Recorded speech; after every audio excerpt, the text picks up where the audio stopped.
eva jignasam Tattva jignasuratmanaha tattva jignasuratmanaha Anvaya Vitirekabhyam anvaya vitirekabhyam Yatsya Sarvatra Sarvada. yatsya sarvatra sarvada. Someone wants to recite? Hare Krishna Prabhu, I can try. Etavadeva jigyasam Etavadeva jignasam tattva jignasunatmanaha Tattva Jignasunaatmanaha anvaya vyatirekabhyam Anvaya anvaya Vitirekabhyam virekabhyam yatsat sarvatra sarvada. Yatsya Sarvatra sarvatra Sarvada. sarvada. Someone else, please.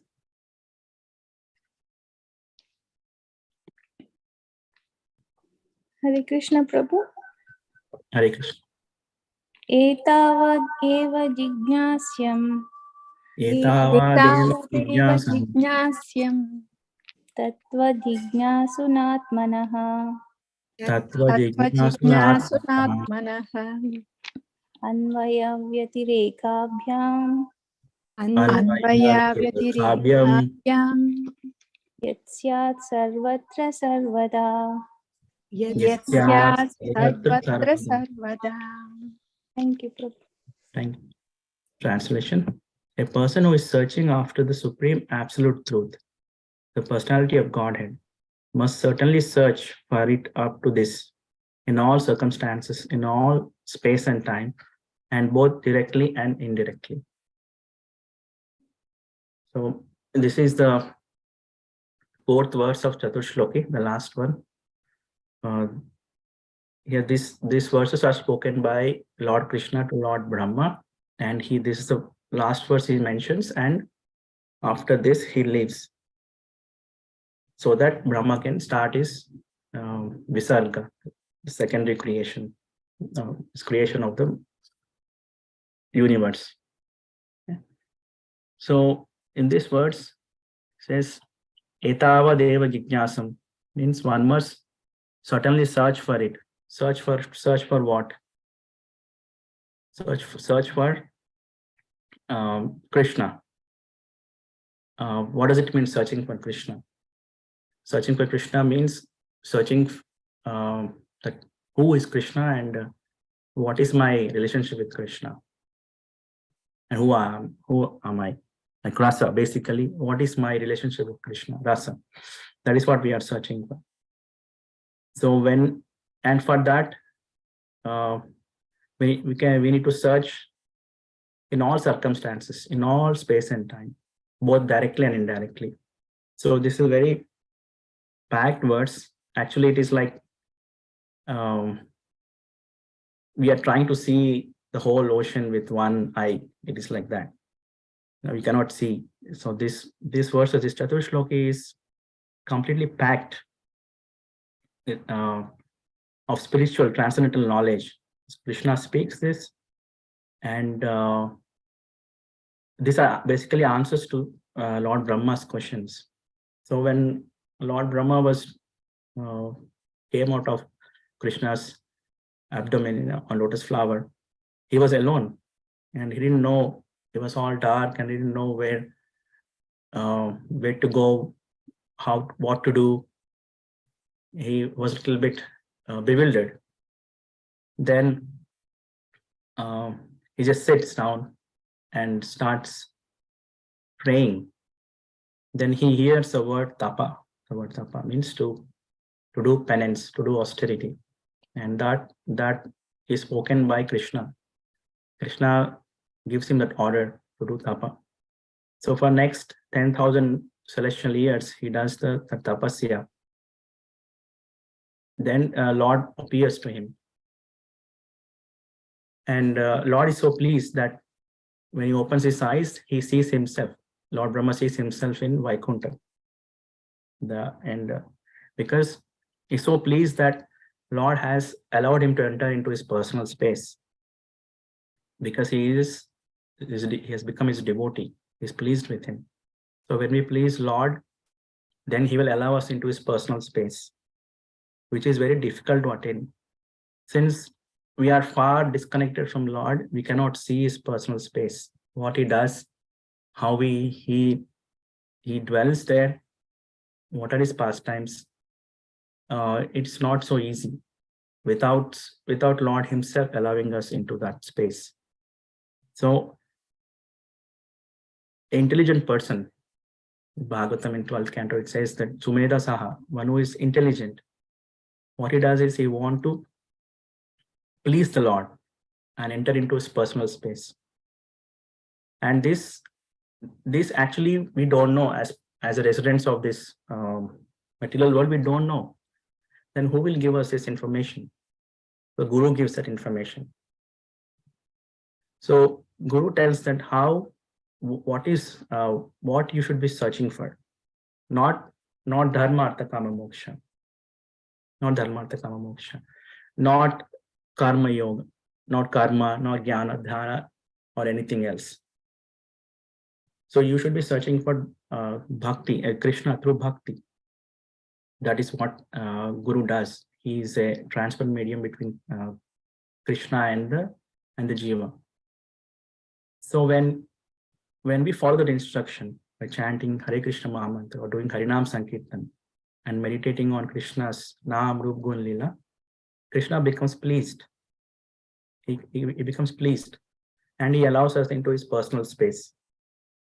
There's like how he allowed Lord Brahma into space, personal space.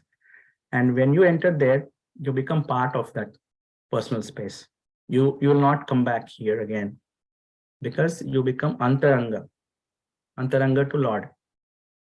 So that is our eternal identity. Jivaro Swarupa Krishna Nityadas. And this searching for this rasa to attain that personal space of the Lord should be done in all circumstances, in all space and time, both directly and indirectly. In all circumstances means whatever our situations may be, whatever our varna or ashrama may be, whatever it is. So we should strive, we should approach spiritual master and strive for pleasing Lord and attain and become his antaranga. And both directly and indirectly means doing direct devotional service, favorable devotional services. Directly means sadhana bhakti. So here the Lord is saying that a person who wants to have connection with me, they should do sadhana bhakti. They should do sadhana bhakti. So directly you follow the rules of sadhana bhakti. Indirectly you give up things which are not favorable for sadhana bhakti. So all this information a normal person will not know, and they are behind dharma, artha, kama, moksha. And if they're a little bit spiritually inclined, they want to do karma, they want to go into jnana, dhyana, yoga, and all those stuff. But eventually they fail. Okay? But only by the mercy of Guru, we will know what is that. Etavad. Etavad means rasa. So this Prabhupada actually written almost like 12 pages of purport. He is basically glorifying sadhana bhakti, the process of searching for Krishna in all circumstances. And here Prabhupada quotes so many points how Bhagavad Gita, Krishna mentions that, he mentions so many yoga systems and ultimately says that surrender unto me and do bhakti yoga. And then in the Bhagavatam, and Krishna directly comes to the point by speaking these 4 verses, Chaturshloki verses. And the first verse is Jnanam Vijnanam, it is Sambandha Jnana. And first two verses. And third verse is Sadhana Bhakti, and fourth verse is Prayojana, and fourth verse is Sadhana Bhakti, how to attain that prema. So how Prabhupada starts with how the Lord is situated in everybody's heart as Paramatma. And whoever is interested in Lord, to searching for Lord, from within, he guides and he gives direction how to approach him. And he also sends his bona fide spiritual master. And then Prabhupada explains in the podcast that how this material world is structured based on the varnas and ashramas. If not everybody cooperates with each other, then it will not serve its purpose. And the purpose of what varnashrama is to attain the stage of pure devotional service. And that is the verdict of Srimad Bhagavatam, is to attain pure devotional service or to do sadhana bhakti. Yeah. Then, but whoever is like fools, who don't understand this, who have pride, they cannot approach, they cannot accept the message of Srimad Bhagavatam. And Srila Prabhupada condemns that namam duskritino muda prapadyanti naradhama maya apritha jnana asurim bhavam ashritaha. So whose intelligence knowledge has been stolen by Maya, they cannot accept Guru and Srimad Bhagavatam. And such people, whatever they may do, they may excel in so many fields. They may be perfect as a householder or as a materialistic person, or they may be rich or intelligent. But if they don't accept the message of Srimad Bhagavatam, whatever they are doing, everything will be nullified. Everything will be zero at the end. The result is zero. And Srimad Bhagavatam says again and again that without attaining the status of Bhakti Yoga, all the activities of human society are considered to be absolute failure.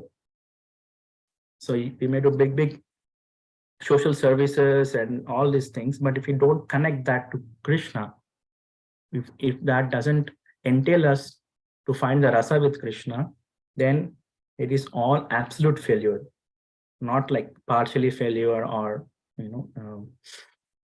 little bit failure, but it's absolute failure.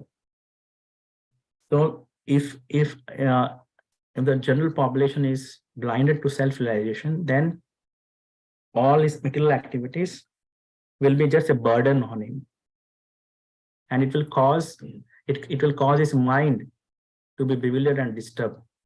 And in this process, just to attain dharma, artha, kama, actually it's mostly kama and artha, their mind devises so many plans how to increase the artha, how to satisfy the kama. So in this way, the mind is agitated, and when the mind is agitated, it causes suffering, and it causes suffering through the gross bodies. So mind generates different kinds of body for suffering different kinds of material pangs. So when this mind is absorbed in karma or jnana or dhyana, ashtanga, it creates, it may give a temporary satisfaction, but actually it creates a lot of strong bondages, and it creates more and more troubles for the person, for the soul. But when one diverts that mind towards Krishna's pastimes, meditating on Krishna's pastimes, Nam, Rup, Gun, Lila, which is sadhana bhakti. This is what Krishna is saying to Brahma. Krishna is saying, how I can get your mercy, how I can serve you without pride. So what is that mercy? Mercy means to meditate on Krishna's Nam, Rup, Gun, Lila and serve him, do service to him without any pride. This is very important, because if the pride comes, that means ahamkara, means I am the one who is doing the bhakti, or I am the one who is doing karma or jnana or whatever. Then there's a fall down. So Brahma is saying that protect me from that I never get any pride. So it's very interesting that here Lord Brahma says that save me from that pride. And but you will see in Krishna's pastimes, Brahma Vimohan Leela. So Krishna here, he showed, he he want to bless him. So he performs his pastime of Brahma Vimohan Leela, where he gives mercy to Lord Brahma. How he gives mercy? So he prayed that, this, I want to serve you without any pride. So when Lord Brahma, when Krishna kills Aghasur, then the demigods are watching from the top, and they will see, it's a big snake, so big snake, it's so many miles long, and Krishna kills that. And this news goes to Lord Brahma. He comes and sees on his Hamsa Vahana. He comes and sees that how this little boy, who is this little boy, how I don't know about this person. I am the architect of this universe. So he's got bewildered there. I'm the architect of this person. How come I don't know about this boy? And then he steals the gopas and the calves. And Krishna knows this, and he expands himself into cows and calves. And for 1 year, actually this happens on Balram Purnima, when the day of Lord Balram's birthday. Lord Balram doesn't go to forest on that day, because on birthdays they stay at home to be treated nicely by parents. So Krishna goes alone with his, alone means without Balram, with his coward boys and calves. And in the morning he kills Aghasur, and then afternoon, after taking lunch, when they were sleeping, then Brahma steals the cows and the calves and the gopas. Then Krishna expands himself, and he for next 1 year, he becomes as a boy or the calf of all the mothers in Vrindavan. Like every mother wants, every mother loves their kid, because they love Krishna. Actually, originally they love Krishna so much that they repose their love on their kid, because the kid is part and parcel of Krishna. He's a Vibhinna Amsha of Krishna. So their love that comes is directed towards Krishna, but since there is no guru in between, that's why it's directed on his part and parcel. So Krishna, to fulfill the desire of all the mothers in Vrindavan, he becomes their baby, and he drinks the milk of all the mothers, elderly gopis and the cows.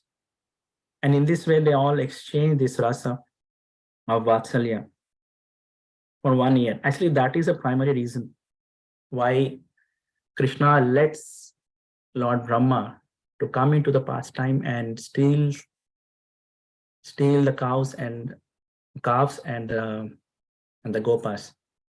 For 1 year, he fulfills the desires of all the mothers of Vrindavan, and then he comes back, same again on Balram Purnima day. He gives mercy to Lord Brahma and establishes that he is his Lord himself, who has spoken Chatur Shloki in the beginning of the creation of the universe. He is his guru. The little boy is guru of Lord Brahma. And Lord Brahma is so in so much ecstasy.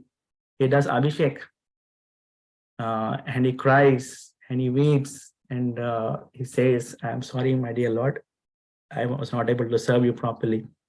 So I want to take a very humble position. I am a very powerful person in this universe, and I'm an architect. I engineered everything here, but that is all because of your potency. I am just an instrument, but I forgot that, and I was thinking that I should be knowing everything that happens in this universe. And I was curious why I didn't know about you, that you have come to Vrindavan, that now that I have seen you here, I want to atone my fault. So in this way, the same Lord Brahma, who is the architect of this universe, takes birth as Shri Haridas Thakur in Gaur Leela. So Chaitanya Mahaprabhu, when he comes down to do pastimes to spread the Sankirtan movement and to show us how to do bhakti. Haridas Thakur, Lord Brahma has comes as Haridas Thakur, and he comes in outcast. He takes birth in outcast family because he doesn't want to have even any kind of ahamkara of being in a varnashrama system. He want to be untouchable. He want to be reject by the whole Sanatana Dharma society, so that he can be purified. He's a pure devotee. He's a purified, but he's setting an example for us, and also he's setting an example that we can glorify him in future. That's what we are doing. We want to glorify Srila Haridas Thakur, his pastimes and all. So when Lord Brahma has asked this question, and Krishna has said this Chatushloki, and then we see what happened in Vrindavan Leela and what happened in Gaur Leela. And the same Lord, Lord Brahma, is with Krishna in Vrindavan and with Gauranga Mahaprabhu in Navadvip. At the same time, his Vibhuti as Lord Brahma, he is sitting in Brahmaloka and running this show of this universe, just giving us a chance. Why this whole show is going on? Because to give us chance to do devotional service, which is very, very rare. It's a chintamani. It's we, out of ignorance, we take it for granted for sometimes, but actually this is chintamani. It's a very rare commodity, very rare jewel. Like it's like a very difficult to attain. Just, I don't know, it's our good fortune that, right? I don't know what we did, from where we have come in this past so many billions of years. We are here when Srila Prabhupada is around us and his followers are around us. And it's a great opportunity for us to take up this process, bhakti yoga, sadhana bhakti. And what Prabhupada is giving is not samanya bhakti, not an ordinary bhakti. Means the bhakti mixed with karma or dhyana, not that kind of bhakti. He's giving us Shuddha Bhakti. Shuddha Bhakti means just pleasing Krishna and Guru. Just pleasing Krishna and Guru, and find your rasa with Krishna and Guru and enter into his personal space. Enter into Vrindavan, enter into Navadvip, and stay there eternally, because that is our constitutional position. That is our nature. Okay? We are trying to love so many people here and there, but actually we originally love Krishna. But since we don't have Guru in between, we are reposing on secondary creation, like his expansions, his part and parcel. So to understand Bhakti Yoga, to understand Sadhana Bhakti, approaching Guru is very important. So we take Diksha once in a lifetime, but we take Siksha throughout our life from so many Gurus who can inspire us, who can push us forward in our devotional life and do Sadhana Bhakti. That too, this Bhakti is in the wake of the mood of the residents of Vrindavan, which is following, we are doing Bhakti and not on an individual basis. We are doing on a basis of following a personality, anugatya. So the anugatya means following means what? How do you follow? So when we follow our Guru. So we follow our Guru means we follow the bhava of Guru. So it's not like we approach Guru for Vedic knowledge or theoretical knowledge. It's not like, oh, I should approach a Guru who knows 1008 Upanishads, Brahma Samhita, all the sutras on his lip, on his tongue, a whole Bhagavatam, 18,000 verses. He knows every nook and corner, or he knows all 700 verses by heart. He knows all Vedas, Rig, Yadur, Sama, Atharva, Veda. Whatever you ask, he will. He's not like a Google of Vedas. We just type in and the answer will come. Guru is not like that. Guru is one who knows Krishna, one who is in love with Krishna, one who has a relationship with Krishna, one who is on the platform of bhava and prema. So we approach Guru to absorb, to take in his bhava, to drink his bhava. Because ultimately bhava is the one who takes you to Krishna's personal space, rasa, rati, bhava. Okay? Not the theoretical knowledge, what happened in, what is the context in Rig Veda, what happened in so and so sutra. So that is good to know, but it has to be anukula to bhakti. It should be anukul to your bhajan. Only then it serves the purpose. Otherwise, you don't serve the purpose. So our reading of scriptures should serve our purpose to understand the bhava of Guru. So that sadhana bhakti is recommended by Chaitanya Mahaprabhu, to follow the bhava of Guru internally and externally. Okay? And that can be accomplished by chanting Hare Krishna Maha Mantra. So because Hare Krishna Maha Mantra is actually a sound representation of Radha Krishna and all his associates.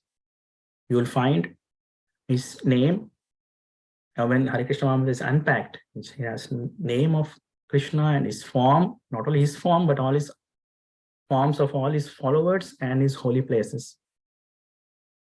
And his gunas also, not only his personal guna, but his gunas, qualities of his followers or associates, and the holy places like Vrindavan Dham, Mayapur Dham, and Lila and pastimes with his associates in Vrindavan. So everything from Nam to Dhams, as Maharaj says, you start from Nama and you enter Dhama. Nama to Dhama. It's very, when I was doing Navadip Mandal Parikrama, I hear this a lot. You chant, you do Harinama to enter into Haridhama. So this is like a punch line that we use when we do Braj Mandal Parikrama, Navadip Mandal Parikrama. So we should accompany Harinam everywhere at all possible situations. We should just follow Harinam. Harinam will take us wherever it's supposed to take us. So these are very power-packed verses. Krishna spoke directly about bhakti here. In Bhagavad Gita, he spoke so many things because he was talking to Arjuna, who was disturbed. So he has to go step by step. Ultimately come to Sarva Dharma Parityajya and also Manmana Bhava Madbhakta. But here he is talking to Lord Brahma, who is completely pure and who has just done the tapa, and Krishna is pleased. He's giving him directly the way to attain him. So he showed him Vaikuntha. Okay, now again you have to do your seva and come back to me. So he revealed what is sambandha, what is avidaya, and what is prayojana here. This Chatur Shloki is a basis for our philosophy, for our Siddhanta. It is mentioned in Chaitanya Charitamrita also. Krishnadas Kaviraj Goswami mentions that Chatur Shloki is a basis for our Siddhanta. Mahaprabhu mentions that in Madhya Lila. So I will pause here if anybody wants to add anything, because this is an ocean. As Krishna spoke these 4 verses.